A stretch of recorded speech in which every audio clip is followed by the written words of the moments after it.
रूपवा देखो बिगड़ल बा। ए सुन रे केसिया एकर बिखरल बा, एकर रूपवा देखो बिगड़ल बा। ई तो ओठवा के लाली चटवले बिया रे, ई तो कनुआ के राते खूब देले बिया रे। ई तो अहिरा के साथे मजा ले ले बिया रे, ई तो बिनो के साथे मजा ले ले बिया रे।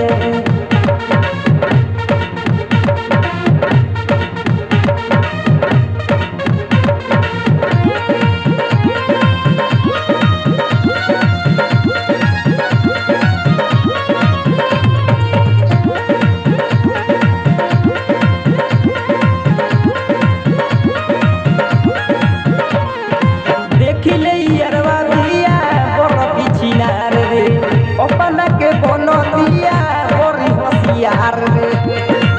ए यार देख ले, देखिले यारवा दिया बड़ पिछिनार रे, अपना के बनो दिया बड़ी होशियार रे।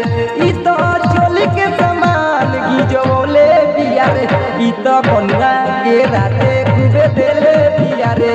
ई तो महतो जी के साथे मजा ले ले बिया रे।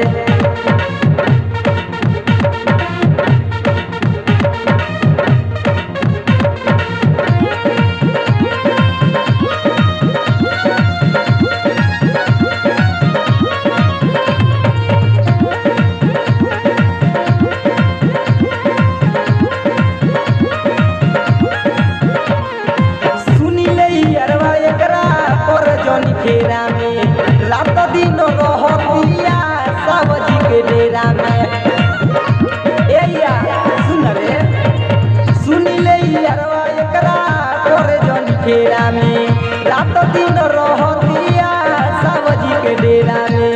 ई तो देहिया के खूबे हिलवले बिया रे, ई तो कनुआ के राते खूबे देले बिया रे। ई तो महतो जी के साथे मजा ले ले बिया रे।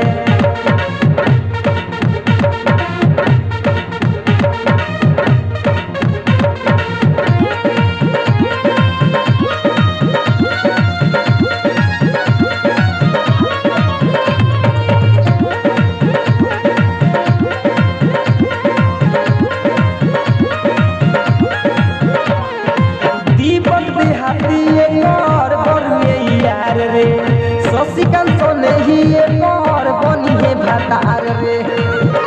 ए यार सुनत रे, दीपक देहाती एकर बरुए यार रे, शशिकांत सोने ही एकर बनी है भातार रे।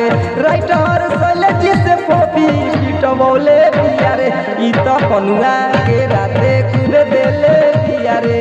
ई तो राइजी के साथे मजा ले ले बिया रे।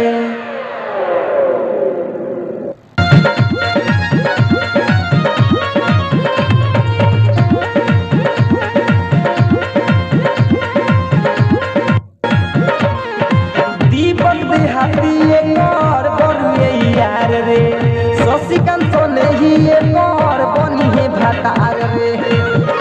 ए यार सुनत रे, दीपक देहाती एकर बरुए यार रे, शशिकांत सोने ही एकर बनी है भातार रे। राइटर शैलेश से फोपी पिटवले बिया रे, ई तो कनुआ के राते खूब देले बिया रे।